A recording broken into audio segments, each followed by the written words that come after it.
السلام عليكم ورحمة الله. الحمد لله رب العالمين وبه نستعين على أمور الدنيا والدين، والصلاة والسلام على أشرف الأنبياء والمرسلين وعلى آله وصحبه أجمعين، أما بعد.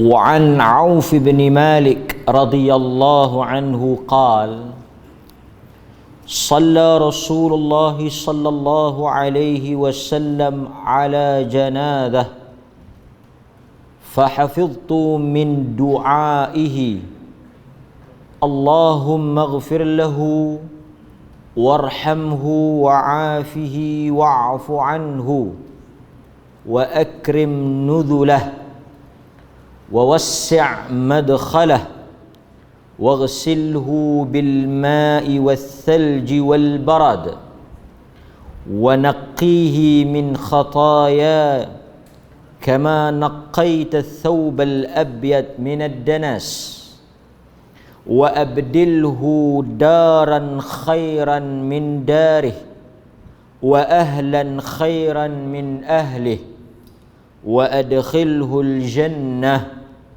وقه فتنة القبر وعذاب النار. Hadis rawahu Muslim. Daripada Auf bin Malik radhiyallahu anhu katanya, Rasulullah sallallahu alaihi wasallam telah menunaikan salat ke atas satu jenazah. Lalu aku menghafal sebahagian daripada doa baginda Nabi sallallahu alaihi wasallam, Ya Allah, ampunkanlah dosa si mati, kasihanilah dirinya, selamatkanlah dia, ampunkanlah dosa-dosanya, muliakanlah hidangannya, luaskan tempat masuknya, mandikanlah dia dengan air, salji dan embun, sucikanlah dia daripada dosa-dosa yang dilakukan, seperti pakaian putih yang bersih daripada kotoran. Gantikanlah rumahnya dengan rumah yang lebih baik, gantikanlah keluarganya dengan keluarga yang lebih baik, masukkanlah dia ke dalam syurga dan peliharalah dia daripada siksa kubur dan azab neraka. Hadis riwayat Imam Muslim. وعن أبي هريرة رضي الله عنه أن النبي صلى الله عليه وسلم قال: إذا صليتم على الميت فأخلصوا له الدعاء. رواه أبو داود وصححه ابن حبان. Daripada Abu Hurairah radhiyallahu anhu bahwasanya Nabi sallallahu alaihi wasallam bersabda, maksudnya, apabila salah seorang daripada kamu ataupun apabila kamu menunaikan salat ke atas jenazah, fa akhlisu lahu du'a, maka hendaklah kamu mengikhlaskan doa untuknya. Hadis riwayat Abu Dawud dan dinilai sahih oleh Imam Ibn Hibban. Hadis yang kita baca ini merujuk kepada dua maksud. Pertama, seorang sahabat bernama Auf bin Malik mengajar kita doa yang dibaca oleh Nabi sallallahu alaihi wasallam di dalam salat jenazah. Manakala hadis yang kedua Nabi mengingatkan kita yang terlibat menghadiri salat janazah, apabila kita berdoa kepada si mati, hendaklah kita mengikhlaskan, yakni kita bersungguh-sungguh meminta dan memohon kepada Allah agar Allah memberikan syafaah, pertolongan, keselamatan kepada si mati. Kedua-dua hadis ini berhubung dengan pengurusan jenazah yang berkaitan dengan salat jenazah. Kemudian kita tengok sedikit apa yang disebut oleh para ulama. Hadis-hadis yang kita sebutkan tadi menganjurkan supaya kita berdoa kepada si mati, kerana doa merupakan perkara yang sangat diharapkan oleh orang yang telah meninggal dunia. Doa merupakan suatu perkara yang boleh menyelamatkan dan membantu meringankan azab kubur dan siksaan neraka. Sebahagian ulama di dalam mazhab al-Imam Syafi'i dan Hanbali menyatakan doa di dalam salat jenazah adalah wajib dan merupakan salah satu daripada rukun salat. Di antara dalilnya hadis yang kita baca tadi. Tuan-tuan, apabila berlakunya sesuatu kematian, di antara tanggungjawab yang mesti dilakukan sama ada oleh lelaki ataupun wanita adalah menunaikan salat janazah. Ini merupakan satu tuntutan yang sangat besar. Bermula daripada kematian, dimandikan, dikafankan, dan perkara yang paling penting sebelum pengebumian jenazah adalah salat jenazah. Dan salat jenazah ini dia tertuntut ataupun dia terkena meliputi lelaki dan wanita. Jadi malangnya sebahagian pihak daripada kalangan muslimat, wanita umumnya, mereka tidak salat jenazah.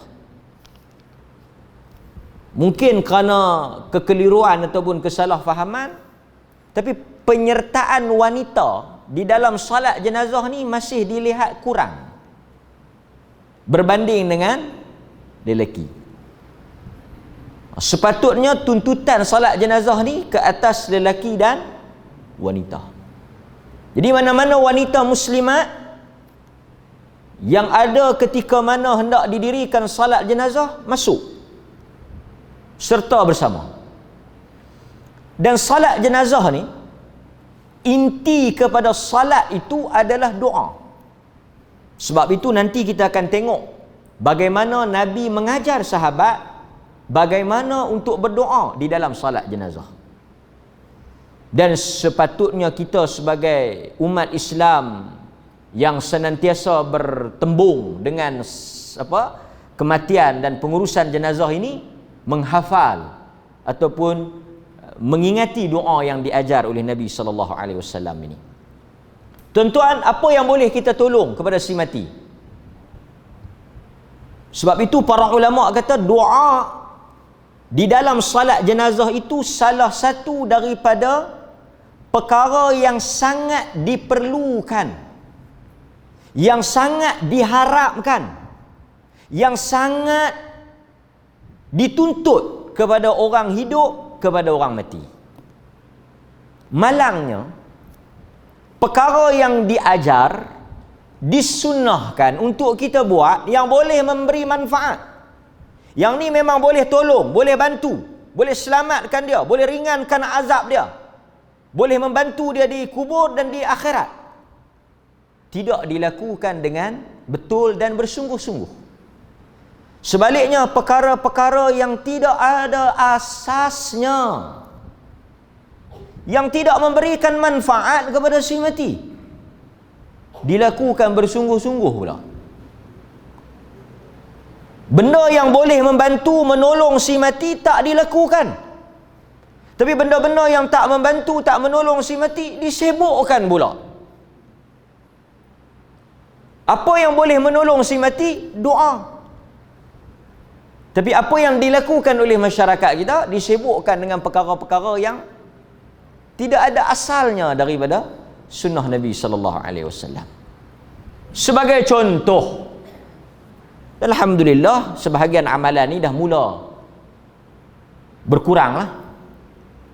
Umpamanya, selepas daripada menunaikan pengubumian jenazah, selepas kita tanam jenazah, apa yang disuruh untuk kita buat? Doa. Nabi SAW sebut dalam hadis, apabila selesai daripada pengubumian jenazah, kalau kita tengok apa yang ada dalam hadis Nabi SAW, Nabi suruh kita minta dua perkara. Yang pertama, Nabi suruh kita minta at-tathbit, doa supaya istaghfiru li akhikum wassalullah at-tathbit. Mintalah doa sebelum kita balik. Istaghfiru li akhikum, hendaklah kamu semua disibukkan dengan memohon keampunan kepada si mati. Allahumma ighfir lahu, Allahumma ighfir lahu, Allahumma ighfir lahu. Sebut banyak kali. Tuan-tuan tengok ke kubur tu, menghadap kiblat ke, Allahumma ighfir lahu, Allahumma ighfir lahu, Allahumma ighfir lahu. Kalau perempuan, Allahumma ighfir laha, Allahumma ighfir laha. Sebut. Ada dalam hadis Nabi SAW. Nabi suruh kita minta. Kalau kita tak boleh yang Arab, kita sebut, ya Allah ampunkan si mati, ampunkan si mati. Sebut nama dia. Kerana ketika itu, doa itu boleh membantu dia. Yang kedua, Nabi kata, mintalah supaya Allahumma thabbithu, ya Allah engkau tetapkan lidahnya untuk jawab. Ini yang sepatutnya dilakukan oleh kita, doa. Bermula daripada selepas kematian kita ada doa dah. Ketika salat kita doa, memasukkan ke dalam liang lahat kita doa, selepas pengubumian pun kita doa. Kesemuanya berhubung dengan doa kepada si mati, dibaca oleh setiap yang hadir. Tetapi masyarakat disibukkan dengan amalan yang tidak memberi manfaat, amalan yang tak boleh menolong. La yanfa', tak ada guna pun amalan tu. Apa dia? Jurus hayak dengan tabur bunga. Amalan itu tidak membantu si mati. Kalau tuan-tuan tanya apa manfaat dan kebaikan tabur bunga dan jurus hayak, dia tidak membantu dan tidak memberikan apa-apa manfaat.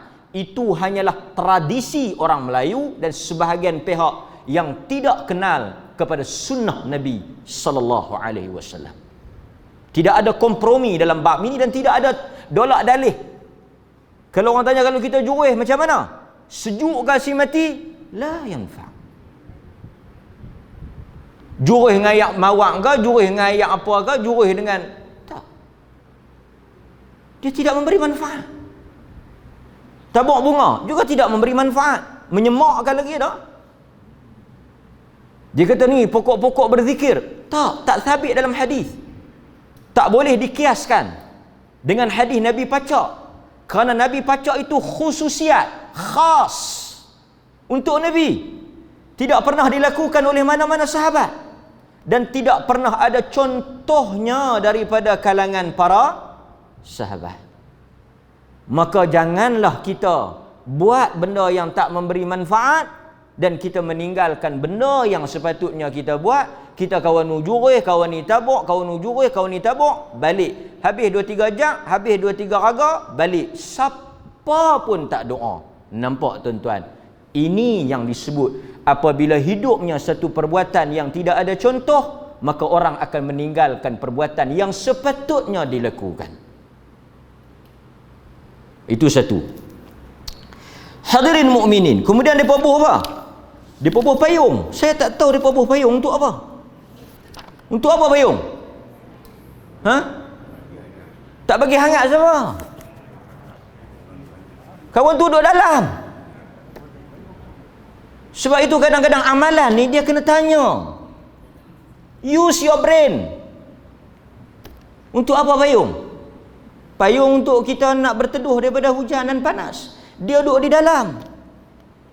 Pacak payung. Juga la yanfa', tak ada manfaat. Cantik atau buruknya kubur, hebat atau tidak kubur itu, tidaklah memberikan apa-apa bantuan kepada si mati. Telah meninggalkan kita para sahabah, telah pergi meninggalkan kita para ulama. Tidak ada yang mengajar dan mencontohkan amalan tersebut.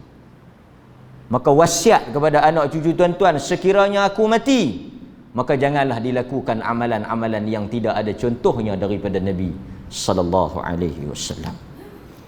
Kemudian tuan-tuan hadirin mukminin, berkaitan dengan doa ni kita kena ikhlas, kerana dia sangat membantu si mati. Sebelum kita nak ulas tentang doa tu, Nabi SAW pernah menyebut di dalam dua hadis yang sebelum ini, yang mungkin pernah kita baca, antaranya, ma min rajulin muslim yamut fayakumu ala janazatihi arba'una rajulan la yushrikuna billahi syai'a illa syaffa'ahumullahu fih. Hadis sahih Muslim. Daripada Ibnu Abbas, kata dia, aku mendengar Nabi sallallahu alaihi wasallam bersabda. Hadis ini masyhur. Sami'tu, aku mendengar Nabi bersabda, mana-mana orang Islam yang mati kemudian disalatkan jenazahnya oleh 40 orang lelaki, arba'una rajulan, yang mana ke-40 lelaki tadi ini tidak mensyirikkan Allah dengan sesuatu pun. Mereka ini muwahhid, mukhlis. Syirik di sini kata para ulama, dia rujuk kepada riya. Maksudnya 40 orang lelaki ni, 40 ni tuan-tuan, bukanlah maksud. Kita ulas sikit. Kata para ulama, Nabi kata arba'una rajulan, 40 ini tidaklah bermaksud kalau kurang tak bagus. Umpamanya jenazah tu 20 orang pergi sembahyang. Kita kira-kira ada 20 orang. Mungkin kerana PKP ke, mungkin kerana orang tak ramai tahu ke, mungkin kerana banyak macam masalah. 40 orang. Tak cukup. Apakah tak bermanfaat 20 orang tadi ni? La. Kata para ulama, angka arba'una rajulan, 40 orang tadi ni suatu angka jaminan yang dia akan dapat. Adapun sekiranya jenazah itu kurang daripada 40, 30, 25 ataupun 39, tetap bermanfaat, tetap membantu si mati, tetap ada kebaikan untuk si mati, cuma tidak ada jaminan. 20 juga ada baik, 25 juga ada manfaat, 25 juga memberikan pertolongan, tetapi tidak sekuat, tidak sampai ke satu jaminan yang Nabi kata illa syaffa'ahumullah, melainkan orang ni mesti ditolong. 40 orang ini juga kata para ulama, apa dia? Dia mesti tidak disyaratkan 40 lelaki. Dia juga boleh 20 lelaki, 20 wanita. Atau 30 lelaki, 10 wanita. Yang penting 40 orang. Walaupun dia sebut 40 lelaki, tapi semayang jenazah ni juga termasuk dituntut kepada wanita. Yang pentingnya 40 orang. 40 orang tu pula mesti disyaratkan muwahhid. Yang tak syirik dan tidak terlibat dengan perbuatan-perbuatan seperti riak dan sebagainya. Maksudnya dia pergi semayang lillahi ta'ala, bukan kerana ada ikhlas ni, artinya dia pergi tu semata-mata untuk doa kepada si mati. Tak ada maksud lain. Setengah orang dia pi pasal duit. Setengah orang dia pi untuk duit. Kan? Sebab tu berebut jenazah Covid, bertengkar jenazah Covid. Berebut jenazah Covid. Sebab jenazah Covid lebih mahal daripada jenazah tak Covid. Soal duit. Bukan semua. Sebab lagi marah pula. Sebahagian. Bila kita kata sebahagian, artinya kalau yang tak termasuk tu duduk okey lah, relax lah kan. Saya dia kata, kita kata kat dia pula kan. Kita kata sebahagian. Okey. Wallahu ta'ala a'lam. Kemudian tuan-tuan hadirin mukminin, apa lagi yang boleh memberikan manfaat ataupun syafaat kepada si mati ni selain daripada kita doa? Ini juga sebenarnya dalam tema doa juga, tapi dia bukan doa yang macam kita sebut rasmi itulah, tapi sebenarnya dia doa juga. Apa dia? Dalam hadis yang diriwayatkan oleh Anas bin Malik. Pasal itu tuan-tuan, kita sangat mengharapkan ramai orang sembahyang. 40 tu satu angka yang paling rendah lah. Jaminan yang paling rendah. Dalam sebahagian riwayat Nabi kata 100. Kan 100. Dalam hadis yang mana Nabi SAW sebut, riwayat Imam Muslim, "Ma min muslim tusalli alaihi ummatun minal muslimina yablughuna mi'atan kulluhum yashfa'una lahu." Mana-mana mayat yang disalatkan ke atasnya sekumpulan umat Islam yang jumlah mereka itu mencapai 100 orang, semuanya meminta syafaat untuknya. Semua doa supaya Allah Ta'ala tolong dia. Allahumma ghafir lahu, Allahumma ghafir lahu. Tak ada lah lagi orang doa buruk kan, musuh dia ke apa, mati hari tu, ya Allah laknat dia, ya Allah azab dia, ya Allah seksa bagi betul. Tak ada lah. Semua orang doa dalam salat jenazah ni doa bagi elok lah. Ya Allah, Allahumma ghafir lahu warhamhu kan, rahmat dia.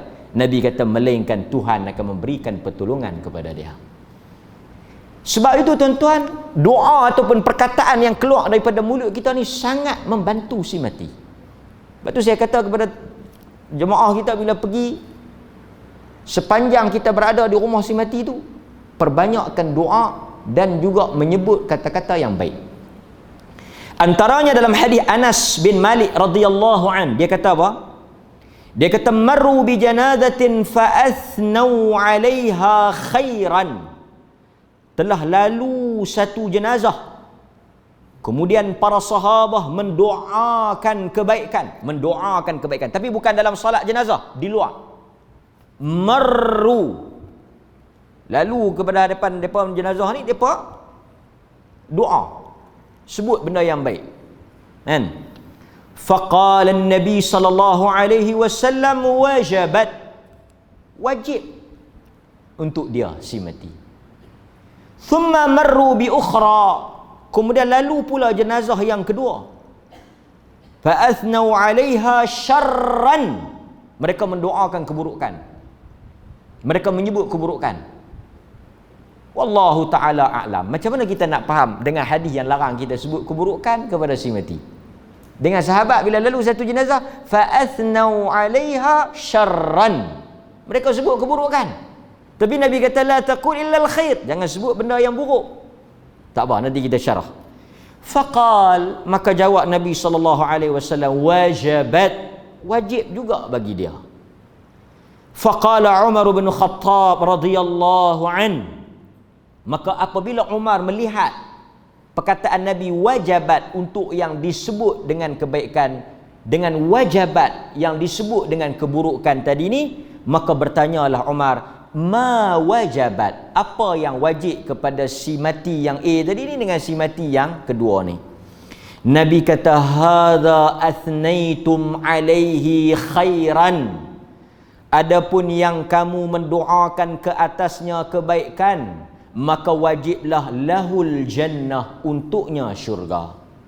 Wa hadza athnaitum alaihi syarran, adapun jenazah kedua yang kamu menyebut kepadanya, mendoakan keburukan untuknya, menyaksikan keburukan untuknya, fawajabat lahun nar, maka wajiblah untuknya neraka.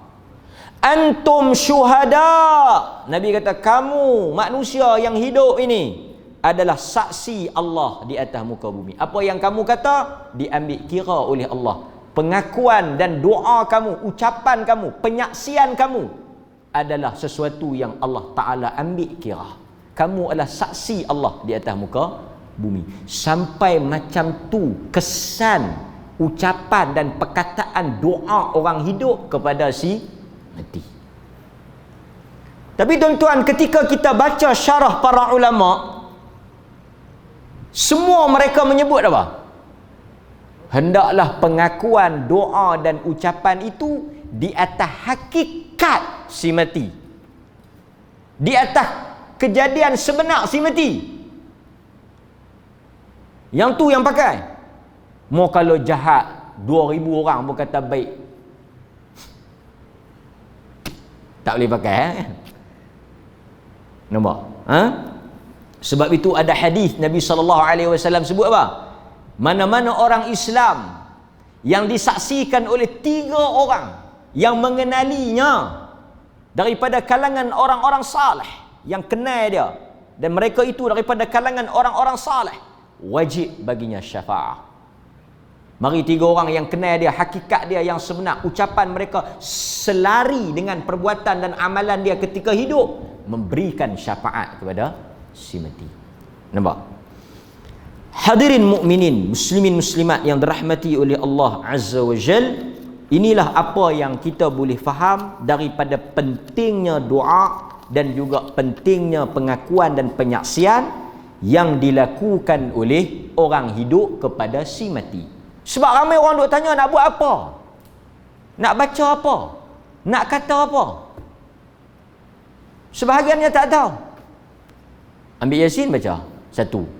Yang kedua, bersembang. Yang ketiga, teriak. Yang keempat, tak tahu nak buat apa, rugi.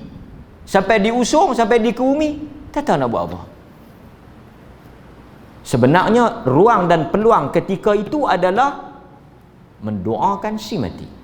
Bagi yang berpeluang, ikut serta semayang jenazah. Hadirin mukminin.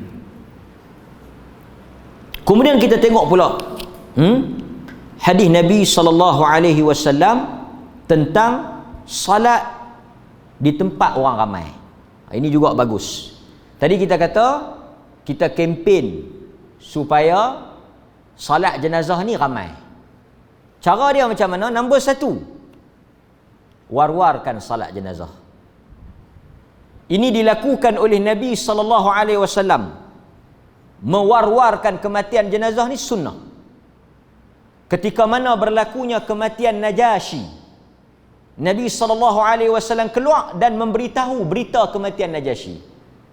Maka kita bila dengar tentang berita kematian, satu sunnah untuk kita war-warkan berita kematian itu kepada sesiapa sahaja yang kita kenal lah.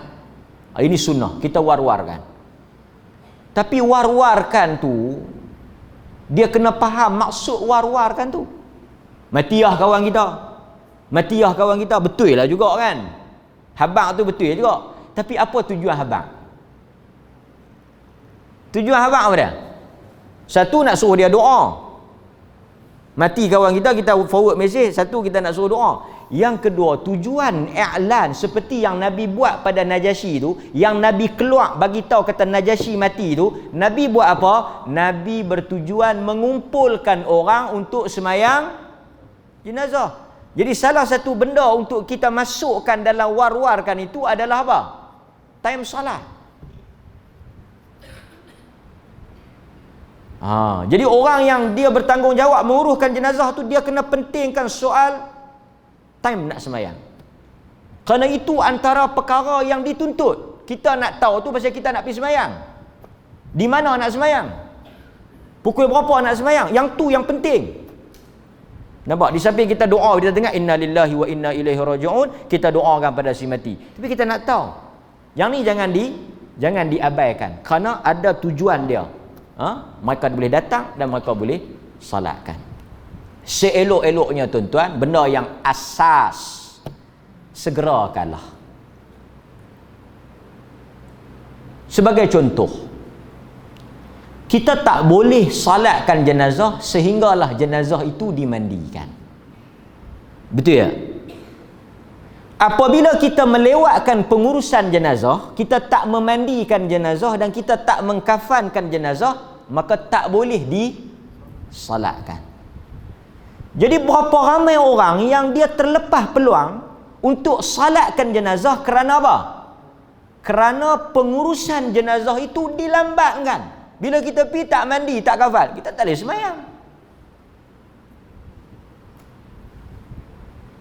Sepatutnya bila mandi, bila mati, malam pun ada hadis boleh ke bumi. Segerakan. Nampak tak? Kita mandi, kita kafan, letak, kemudian mari 4-5 orang. Dia boleh solat.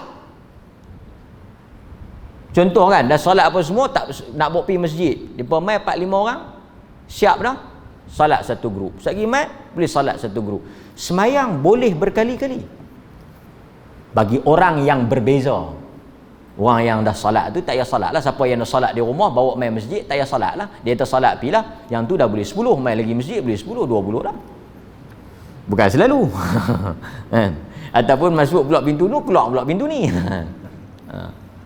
Yang tu memang dah yang tak. Okey. Boleh tak kita bawa mari ke masjid? Yang tu bagus. Kalau di masjid ramai. Pasal itu kalau mati tuan-tuan, saya peringatkan diri saya dan tuan-tuan, kalaulah kita mati, keluarga kita mati, kita cuba adjust time, boleh kalau kita mayang pukul 11 di masjid pun sebenarnya tak ada lah sangat kelebihan. Pukul 11 siapa nak ada? Kan? Jadi kalau boleh tuan-tuan nak lewatkan untuk nak tangkap jamaah masjid tu, yang tu tujuan yang bagus. Kita mandi sebab kita kalut-kalut sebab dia mandi pagi kan, kita kalut-kalut sebab kita nak ambil sembahyang zuhur. Dan bila kita buat mai di masjid, di samping jemaah ahli keluarga dan rakan-rakan, orang masjid, rakan-rakan dia kita tak tahulah mana halatah punya geng, grup mana kita tak tahu, kumpulan mana kita tak tahu. Ada berapa orang? Ada 15 orang. Geng mana? Geng biak dia. Nak harap doa macam mana geng biak? Ambil wuduk pun basuh kaki dulu baru basuh kepala. Dah penin. Dia kata jom kawan kita mati. Terlebih biak kan. Mailah geng-geng tu penin semua kan. Tengok orang nak rokok ke tak? Aku dengar macam tak payah. Macam mana kita nak harap geng-geng lagu tu? Maka kita mengharapkan doa orang-orang masjid, orang-orang salih. Itu kita bawa mai. Kan? Mari pula masjid, time ramai orang. Kan? Campur dengan ahli keluarga. Alhamdulillah. Maka ini antara perkara-perkara yang perlu diberi perhatian kepada orang yang bertanggungjawab menguruskan jenazah. Ini dah sampai masjid. Orang dah ada mayang Zuhur. Tok Imam tanya, macam mana nak mayang? Sat lu Tok Imam. Sat lagi depa ni balik ya, depa ni bukan tunggu. Sat tunggu sat 2-3 orang adik-beradik dia keluarga dia main nak main. Duk tunggu 2-3 orang keluarga, geng masjid yang 30-40 orang ni balik dulu dah. Nampak tuan? Hadirin mukminin, Okey. Wa an Aisyah radhiyallahu anha qalat, wallahi laqad shalla Rasulullah sallallahu alaihi wasallam ala bani bayda fil masjid. Daripada Aisyah radhiyallahu anha katanya, demi Allah, sesungguhnya Rasulullah sallallahu alaihi wasallam telah salat ke atas 2 anak lelaki bayda. Bayda ni merujuk kepada mak depa tu. 2 lelaki anak kepada si putih. Di dalam masjid. Di dalam masjid. Hadis riwayat Imam Muslim. Hadis ini menurut para ulama menunjukkan bahawa hukum salat jenazah di dalam masjid adalah dibolehkan. Kebiasaannya Nabi SAW salat jenazah ni di luar, di satu kawasan khas. Tetapi Aisyah kata Nabi pernah salat di dalam masjid. Jadi tidak ada isu sama ada salat di rumah atau salat di masjid. Kalau di masjid itu jamaahnya ramai, ada kelebihannya di situ, ada fadilatnya di situ, ada manfaatnya untuk si mati. Mungkin rumah dia tak ramai, tak boleh orang ramai, dibawa main masjid. Harapkan syafaat doa-doa orang masjid, kan? Nampak? Okey. Berikutnya, Kita balik kepada doa kita tadi. Nabi SAW mendoakan kepada si mati melalui hadis Auf bin Malik ini, antara konten isi kandungan. Kan? Doa ni asalnya disebut oleh para ulama dibaca secara sir. Ini secara perlahan. Walaupun ada juga di kalangan sebahagiannya menyatakan dia boleh dibaca secara jahar. Ada di kalangan para ulama yang mengatakan doa dibaca secara jahar pada waktu malam dan dibaca sir pada waktu siang. Wallahu alam, ni khilaf di kalangan para fuqaha. Asalnya sir lah. Kemudian kata para ulama juga melalui hadis Nabi SAW ini juga, hadis Auf bin Malik menganjurkan kita untuk memohon keampunan dan kerahmatan kepada si mati, keselamatan daripada siksaan dan azab kubur dan juga api neraka. Hadis ni juga menjadi dalil adanya azab kubur. Hadis ni dalil adanya azab kubur. Bila berlakunya azab kubur? Azab kubur berlaku selepas fitnah kubur. Bila kita bawa masuk dalam kubur, nombor satu fitnah kubur. Lepas selesai fitnah kubur, barulah datangnya azab kubur. Sebab itu di dalam hadis ni kita menyebut tentang apa? Supaya diluaskan kuburnya, diberikan cahaya di dalamnya, dan yang paling penting dibersihkan dosa-dosa yang dia lakukan. Kemudian tuan-tuan, kita minta juga dalam doa tadi digantikan rumah dan keluarga yang lebih baik. Maksudnya rumah yang lebih baik daripada rumah di dunia dan keluarga yang lebih baik daripada keluarga di dunia. Nampak? Kemudian tuan-tuan hadirin mukminin, dia juga sebut di sini, gantilah yang lebih baik baginya daripada ahli keluarganya. Dia boleh difahami ganti keluarga dengan lebih baik ni, ganti rumah dengan lebih baik ni maksudnya syurga lah. Kediaman di syurga. Kita juga minta kepada si mati ni keluarga yang lebih baik.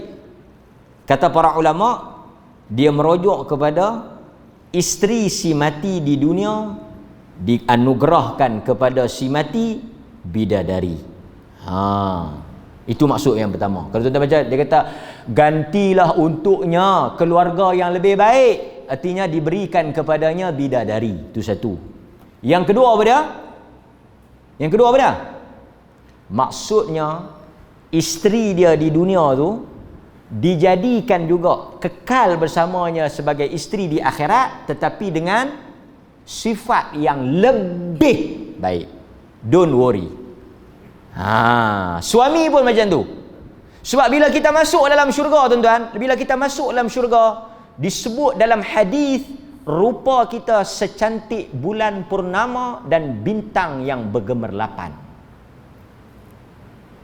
Dan di dalam syurga, tuan-tuan jangan baca ni, bila kita sebut syurga jangan baca dunia. Ni duk dengar laki dia nak boleh bidadari, laki dia nak boleh bidadari, dia susah hati lah. Jaga bidadari tu ganyang duk buat galak pula. Bahkan dalam hadis Nabi SAW, tuan-tuan, apa yang disebut? Apabila seseorang itu beriman, bertakwa,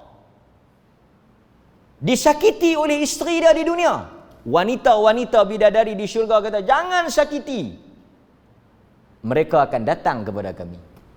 Tapi tuan-tuan, menariknya ahli syurga ni bila dia masuk dalam syurga, antara perkara yang dicabut keluar oleh Allah Ta'ala apa dia? Apabila kita masuk ke dalam syurga, perkara yang dibersihkan oleh Allah, dicuci oleh Allah apa dia? Seperti yang kita baca doa, selalu kita baca doa, Quran ajak doa tu. Rabbana ighfir lana wa li ikhwanina alladhina sabaquna bil iman wa la taj'al fi qulubina ghillan. Kita minta dekat Tuhan apa dia? Ya Allah, ampunilah saudara-saudara kami yang telah pergi mendahului kami di dalam iman, dan janganlah engkau menjadikan di dalam diri-diri kami ghillan, dengki di atas nikmat yang mereka dapat. Kita minta kepada Allah supaya buang dengki, cemburu di atas nikmat yang diperolehi oleh ahli-ahli syurga. Tuan-tuan, kalau Tuhan tak buang dengki daripada ahli syurga, kita tak akan boleh hidup dalam syurga. Kerana syurga tempat nikmat senantiasa bertambah. Dan manusia ni dengki apa dia? Dia tak boleh tengok satu nikmat orang lain lebih pada dia. Kalau dia ada perasaan dengki, dia masuk dalam syurga, dia tengok kawan tu dapat nikmat, dia tengok kawan tu cantik lebih dia tengok kawan tu dapat lebih pada dia akan dengki. Maka Tuhan telah bersihkan hati orang beriman daripada dengki. Dan orang yang tak berdengki di dunia, tanda dia ahli syurga. Siapa yang tak dengki, tak ada dengki, tahu tak ada dengki. Dengki ni kita bahas banyak dah, tuan-tuan pun faham. Siapa yang dia dalam diri dia tak ada dengki, dia tengok orang lain dapat nikmat lebih pada dia, dia tak rasa apa, dia syukur, itu adalah sign yang besar, tanda besar dia ahli syurga. Lepas itu bila kita tengok orang lain buh apa-apa dalam Facebook ke apa, dia dapat nikmat makan ikan bakar ke apa, orang belanja dia ke, boleh hadiah apa ke, orang bagi ke, menikah baru ke apa ke, kalau dengki, hang sembahyang pilah tungi langgang pun jauh nak masuk syurga. Pasal ahli syurga dia tak ada dengki. Dalam hadis Nabi SAW, tuan ingat tak lagi? Yang Nabi kata akan masuk daripada pintu itu ahli syurga. Nabi kata akan masuk daripada pintu itu ahli syurga. Sahabat terpingga-pingga, tertanya-tanya, tertunggu-tunggu, tertengok-tengok. Cueh mai satu orang lelaki-lelaki. Berapa kali Nabi sebut lelaki yang sama, the same person, orang tu juga. Orang tu lekeh, ayak semayang duk basah meleleh, nampak low profile, duk jinjing kasut, duk pegang kasut. Artinya dia bukan orang besar, dia bukan orang yang ada kedudukan, dia bukan di kalangan sahabat besar, tapi Nabi jamin dia ahli syurga. Kan ada satu orang sahabat pergi follow dia. Ingat tak hadis tu? Pergi follow dia. Ingat tak ingat? Siapa yang tak ingat? Banyak makan semut dengan benda dalam. Saya pergi mengajak baru ni, ada satu masjid, kelas orang perempuan petang. Dia tanya apa hukum makan semut. Di dalam mazhab Al-Imam Syafi'i, binatang yang tidak berdarah mengalir jatuh ke dalam air, tajuk dia tajuk tu, tapi dia kono apa ikut nu. Binatang yang tidak berdarah ni bila kita potong dia, kita katuk dia, dia tak memancut lah, darah dia tak banyak, tak mengalir lah, kita kata tak mengalir lah. Seperti tebuan, lalat kan, lalat binatang yang darah tak mengalir. Semut, tak tahulah kalau tuan-tuan picit-picit semut, oh memang lalat kah ni, Allah tak sanggup, tak ada lah kan. Bila dia jatuh di dalam air kita, najis tak? Di sisi fuqaha Syafi'i, dia kata binatang yang darah tak mengalir, apabila jatuh di dalam air, dia tidak bernajis. Kemudian saya bagilah contoh semut. Saya baca contoh semut jatuh layak, boleh minum, buang semut tu minum. Jatuh lalat, buang. Kalau kita, dia kata tak lalu tak apa, dia kata tak najis, bukan dia suruh makan, bukan dia suruh minum. Kadang-kadang orang kita tak faham. Nabi kata bila lalat jatuh, rejam, lepas tu ambil buang. Sebelah sayap ada racun, sebelah sayap ada penawar. Nabi habaq hak tu. Nabi tak kata lepas hampa rejam langgah sampai habis. Langgah sampai habis Nabi tak kata. Nabi tak kata. Maksudnya kalau kita rejam, lepas tu kita tak mau minum, kita rasa aku mengkelan lah kan, main tukar lain, tak berdosa. Jangan tuan-tuan minum kalau tuan-tuan tak mau, tak ada salah. Sat lagi buang Nabi marah pula. Tak, Nabi kata boleh minum, tapi dia kono kot dia kata kalau kita makan semut ni macam mana? Semut boleh makan tak? Ayam mahal, ikan mahal, apa semua, yang banyak semut. Lauk semut. Saya tanya pasal apa? Dia ada lagi orang pihak, dia kata mudah lupa. Berapa banyak orang yang tak makan semut, lupa siapa tu juga. Tak ada tu kan. Okey, ada remote. Tahu mana tadi kita? Tahu mana? Masuk syurga kita tak dengki. Laki-laki itu dia pergi, sahabat tengok dia semayang biasa, amalan dia biasa, dia takut tak dengki. Sebab itu kata para ulama, di antara ciri-ciri ahli syurga, mereka yang tidak ada sifat dengki. Jadi kita doa kepada Allah Ta'ala supaya Allah Ta'ala buang sifat dengki, asuh dan didik diri kita tidak ada dengki pada orang. Kalau Tuhan bagi nikmat pada dia, apa yang dia dapat di atas takdir dan rezeki Allah pada dia. Apa yang dia dapat, tuan-tuan cuba fahamkan diri, itu rezeki Allah pada dia. Kalau Allah memberi rezeki itu pada dia, ada rezeki kita. Yang mana ketika rezeki itu diberi kepada kita, tak diberi kepada dia, maka kita tak akan berdengki lah. Nampak tuan? Sebab itu Allah mengatur rezeki ini cantik. Ada orang yang lebih bab tu, kurang bab ni. Ada orang yang kurang bab ni, lebih bab tu. Nampak? Okey, hadirin mukminin. Kemudian tuan-tuan hadirin mukminin, kita sambung balik apa yang disebut di dalam doa tadi.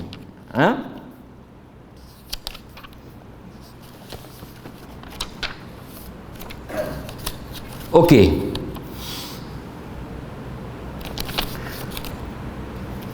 Berikutnya, hadis yang kita akan ambil pada malam ini juga masih lagi berkaitan dengan bantuan si hidup kepada si mati. Antaranya dalam hadis Aisyah radhiyallahu anha katanya, "Idza mata al-mayyit min ahliha fajtama'a lidzalika an-nisa, thumma tafarraqna illa ahlaha wa khassataha amarat bi burmatin min talbinah fatubikhat thumma suni'a tharid qasubat talbinah 'alayha ثم قالت قلنا منها فإني سمعت رسول الله صلى الله عليه وسلم يقول التلبينة مجمة لفؤاد المريض تذهب ببعد الهذن." Kita azan dulu, sekali lagi kita tengok apa maksud hadis talbinah. Allah Ta'ala a'lam.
Sebelum saya pergi kepada hadis talbinah, menyediakan talbinah. Talbinah ni sejenis makanan yang Nabi buat untuk orang mati, untuk orang si mati, keluarga si mati.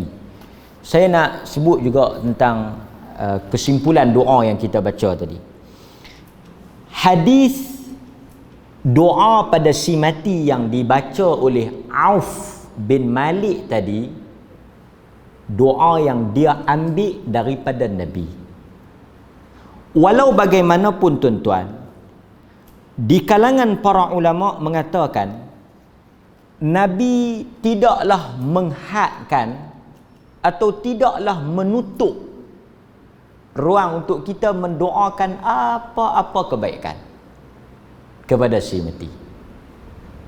Seperti yang disebut daripada Jabir bin Abdullah, Rasulullah tidak menentukan kepada kami. Begitu juga Abu Bakar, Umar. Maksudnya tak menentukan mesti dengan doa itu semata-mata. Terbaiknya doa itulah. Allahumma ghafir lahu warhamhu wa akrim nuzulah wa wassi' madkhalah waghsilhu bil ma'i was salji wal barat wa naqqihi minal khataaya kama naqqaita thawbal abyad minad danas. Itu yang terbaik.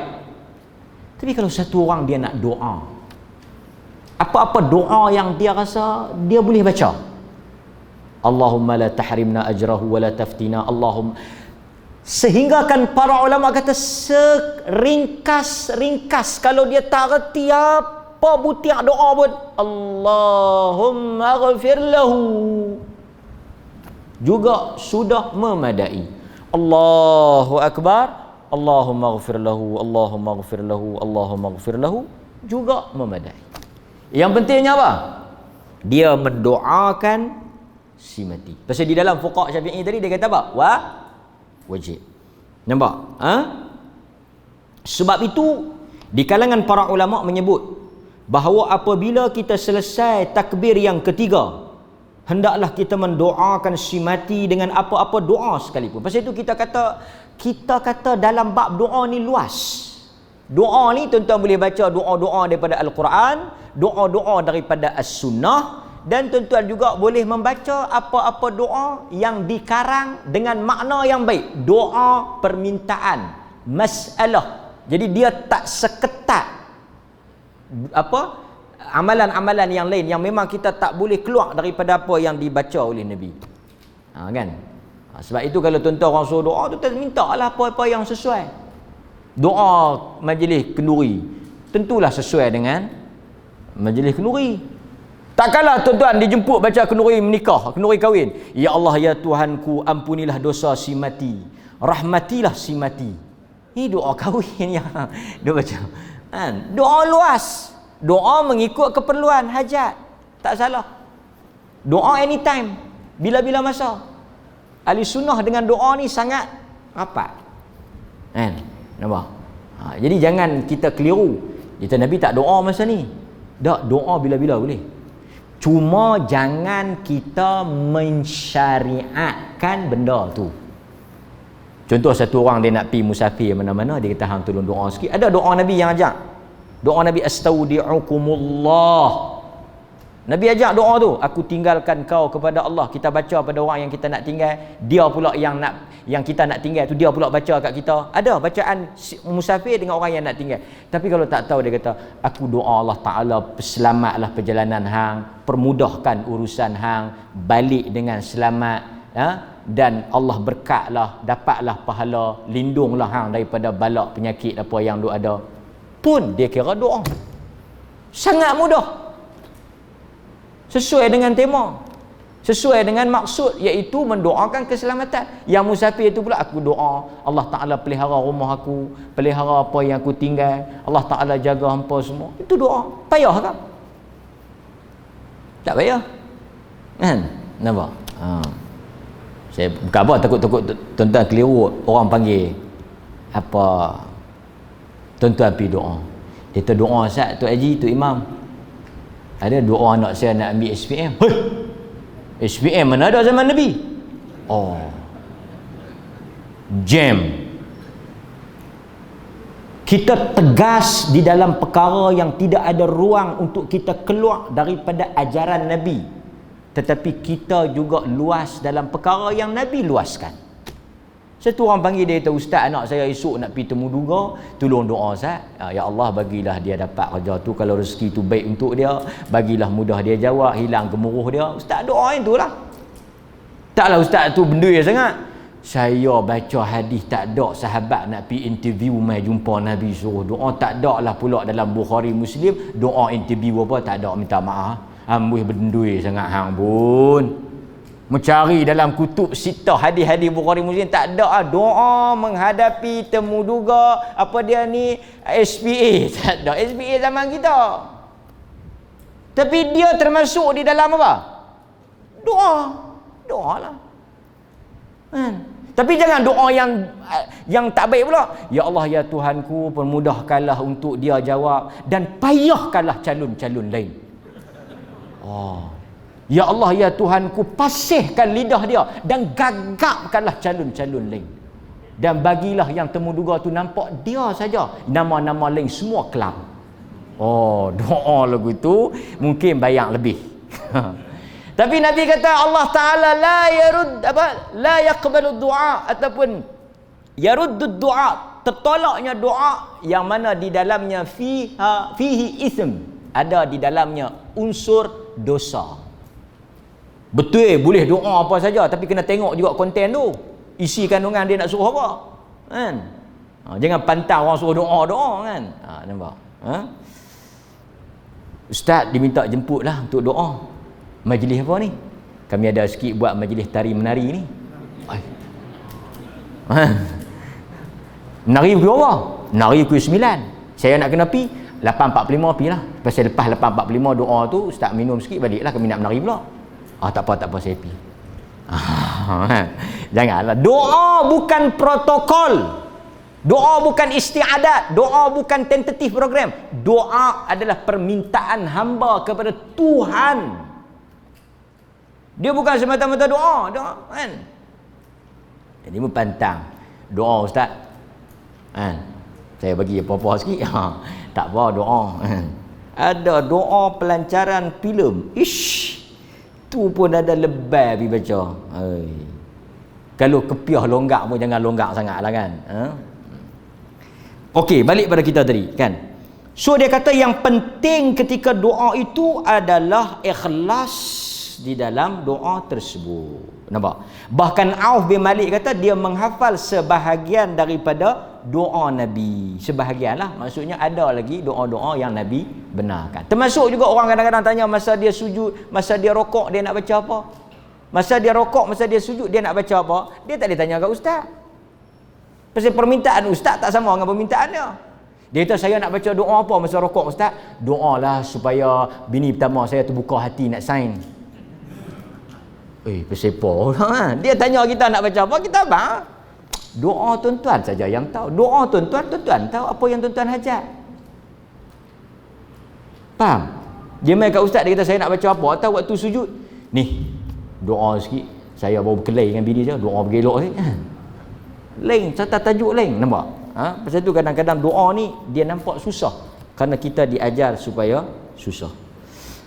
Hadirin mukminin, kita sambung balik hadis tadi. Hadis ni last.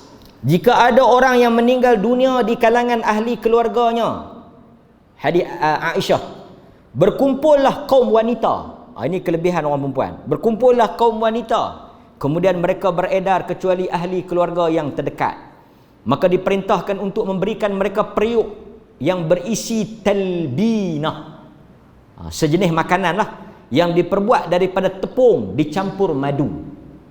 Tepung campur madu, nama dia talbinah. Tuan-tuan boleh search, ada resipi ni, Arab memang masak. Tuan-tuan boleh Google, tulis dalam YouTube ke, dalam internet ke, talbinah. Tuan-tuan boleh buat resipi ni, sedap. Ada.